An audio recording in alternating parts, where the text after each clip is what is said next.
নমস্কার বন্ধুরা, মুকুস কিচেনে নতুন একটি রেসিপিতে সবাইকে স্বাগত জানাই। এখানে রেখেছি আমি 200 গ্রাম মতো এই যে ফ্রিজে ছিল চিংড়ি মাছটা, বাগদা চিংড়ি রেখেছি। আর এখানে রেখেছি একটা মোচা এনেছিলাম বাজার থেকে, এই যে এত বড়। এই মোচাটাকে এখন অনেক বড়, এই মোচাটাকে এখন দিয়ে আমি এটাকে ছাড়াতে হবে। আমি তো এখান থেকে ফোন ধরে করি, এই জন্য দেখাতে পারি না। এটাকে এখান থেকে বের করে আর এটা বের করে এগুলোকে সব ছাড়িয়ে নিয়ে এবার ছোট ছোট করে কেটে নেব। নিয়ে ছোট ছোট করে কেটে নিয়ে চিংড়ি মাছটাকে দিয়ে আজকের দেখাবো মোচার চিংড়ি মোচার ঘন্ট। তাহলে কি করে করি এইটাই রান্নাটা আপনারা দেখতে থাকুন। প্রথমে আমি মোচাটাকে কেটে নেব। মোচাগুলোকে এইভাবে আমি কুচিয়ে কেটেছি। এখন এই মোচাগুলোকে নিয়ে এটাকে আমি এই কড়াইতে এখানে দিয়ে দেবো।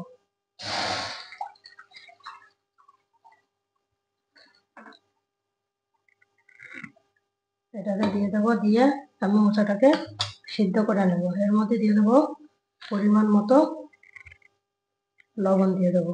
দিয়ে গ্যাসের ফ্লেমটা বাড়িয়ে এটাকে ঢাকা দিয়ে রেখে দেবো। রেখে দিয়ে সিদ্ধ করে নেব। এটা কড়াতে তেল দিয়েছি পরিমাণ মতো, তেলটি গরম হয়ে গেছে। এখন ওর মধ্যে দিয়ে দেবো আমি এখানে এই ডুমো করে কেটে রেখেছি আলু। আলুটাকে এর মধ্যে দিয়ে দেবো।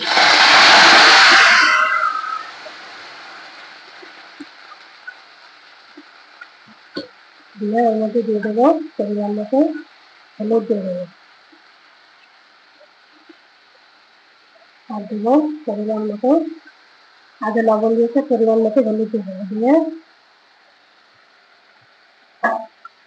সেটাই ভালো করে লাল করে ভেজে নেবো আলুটাকে।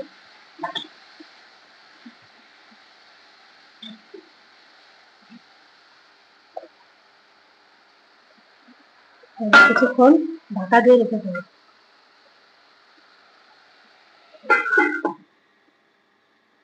আলুটি লাল করে ভাজি হয়ে গেছে। এখন আলুটিকে আমি তুলে নেব। এই কড়াইতে আলু ভাজি তেলটার মধ্যে দিয়ে দেবো এখানে চিংড়ি মাছ দিয়ে দেবো।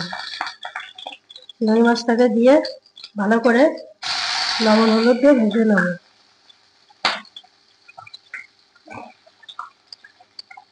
বন্ধুরা ভাবছেন তো আমার গলায় কেমন হয়েছে? এই 2-3 দিন জ্বর, এই জন্য ভিডিও করতে পারি না। আজকে একটুখানি কম মনে হচ্ছে, এই জন্য ভিডিওটা করতে পারছি।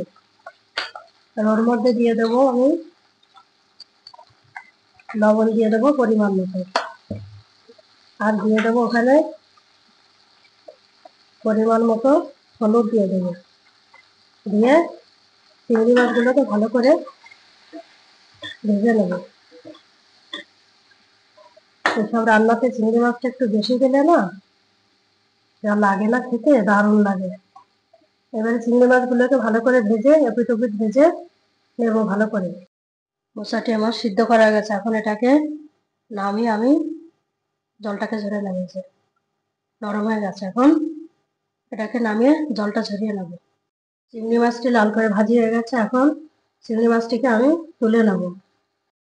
এখানে রেখেছি 3টে কাঁচা লঙ্কা, এতটা 1 চামচ মতো গোটা জিরে, আর রেখেছি আদা রেখেছি 2 চামচ মতো হবে। এটাকে আমি এখন মিক্সারে এটাকে গ্রাইন্ড করে নেব। কড়াইতে তেল দিয়েছি 2 চামচ, আর এখানে রেখেছি আমি কিছুটা গোটা জিরে, একটা তেজপাতা ছেড়া আর একটা শুকনো লঙ্কা। এটাকে ফোড়ন দিয়ে দেবো।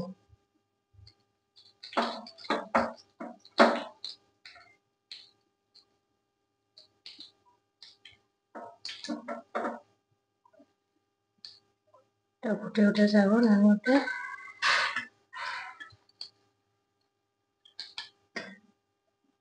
এর মধ্যে দিয়ে দেবো এই যে আদা জিরে আর কাঁচা লঙ্কা। এই মশলাটাকে এর মধ্যে দিয়ে দেবো।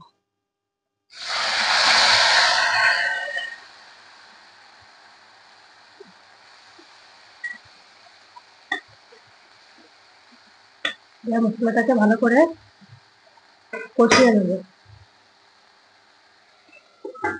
ঢাকা দিয়ে রাখি, গায়ে ছুটিয়ে আসবে। মশলাটি থেকে তেল ছেড়ে দিয়েছে। এখন ওর মধ্যে দিয়ে দেবো আমি পরিমাণ মতো হলুদ দিয়ে দেবো। দিয়ে মশলাটার সঙ্গে ভালো করে মিশিয়ে নেব। মিশিয়ে ওর মধ্যে দিয়ে দেবো এখানে কুচিয়ে রেখেছি দুটো টমেটো কুচি, এখানে এটাকে দিয়ে দেবো। দিয়ে এটাকে মশলার সঙ্গে ভালো করে এটাকে কষিয়ে নেবো, তো ঢাকা দিয়ে রেখে দিতে হবে। এবার এই মশলাটাকে জল ঝরে রেখেছিলাম, মশলাটাকে এরকম হাত দিয়ে একটুখানি এরকম চটকে নিতে হবে এইভাবে, তা নাহলে একদম সোজা সোজা থাকে না। যদি চালের গুঁড়ো কেউ না দেন তাহলে এইভাবে এই ঘন্টটাকে এইভাবে করবেন, এরকম হাত দিয়ে এইভাবে একটুখানি মশলাটাকে চটকে দিতে হবে, তাহলে একদম সে ঘন্টটার মতোই হবে। চালের গুঁড়ো দিয়ে ঘন্ট যেরকম হয় ঠিক সেরকম হবে। এইভাবে বানিয়ে খেয়ে দেখবেন বন্ধুরা, কতটা ভালো লাগে। পুরো করতে হবে না, কিছুটা করলে হয়ে যাবে, এভাবে করে নিতে হবে। মশলাটা কষানো হয়ে গেছে, এখন ওর মধ্যে আমি এই মশলাটাকে এর মধ্যে দিয়ে দেবো। মশলাটাকে দিয়ে ভালো করে মশলাটার সঙ্গে ভালো করে এটাকে মিশিয়ে নেবো একটুখানি।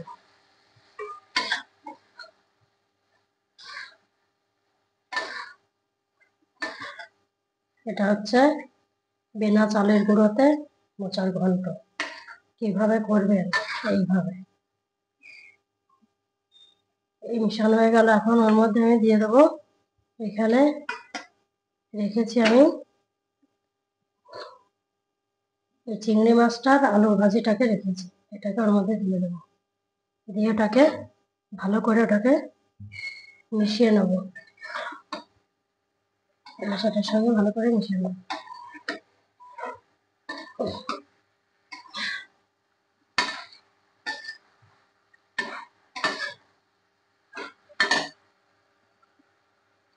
একটুখানি ঢাকা দিয়ে রেখে দেবো এর মতো অবস্থায়।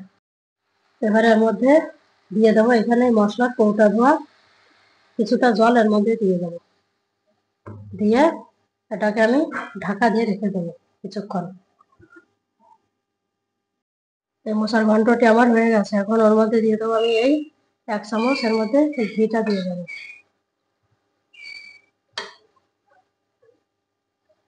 আর এখানে দিয়ে দেবো 1 টেবিল চামচের 1 চামচ চিনি দিয়ে দেবো। আর দিয়ে দেবো এখানে এই টেবিল চামচের 1 চামচ এখানে গরম মশলার গুঁড়ো দিয়ে দেবো। দিয়ে সবগুলোকে ভালো করে মিশিয়ে এটাকে আমি নামিয়ে নেবো। এখানে আমার তৈরি হয়ে গেছে মোচার চিংড়ি দিয়ে মোচার ঘন্টটি আমার তৈরি হয়ে গেছে। এখন এটাকে আমি এখন নামিয়ে নেব। দেখলেন তো বন্ধুরা, কত সহজ পদ্ধতিতে একদম কম মশলা দিয়ে এটা চিংড়ি মোচার ঘন্টটা বানিয়ে ফেললাম। এভাবে ঘন্ট বানানো যায়, আর এটা খেতে অপূর্ব লাগে একেবারে। এইভাবে বানিয়ে খাবেন, দেখবেন কতটা ভালো লাগে, আর কম সময় রান্নাটা হয়ে যাবে। আপনারা এর মধ্যে শুকনো লঙ্কার গুঁড়োটা দিয়ে নেবেন, আমার অসুবিধার জন্য ওটা আমি দিই না মাঝে মাঝে। তো এরকম বানিয়ে খাবেন, আর এরকম রান্নার ভিডিও পেতে মুখোশ কিচেন চ্যানেলটিকে সাবস্ক্রাইব করবেন, লাইক করবেন, শেয়ার করবেন, আর কমেন্ট করে জানাবেন কেমন লাগলো। আর আপনারা সবাই ভালো থাকবেন, আবার দেখা হবে নতুন একটি ভিডিওর সঙ্গে।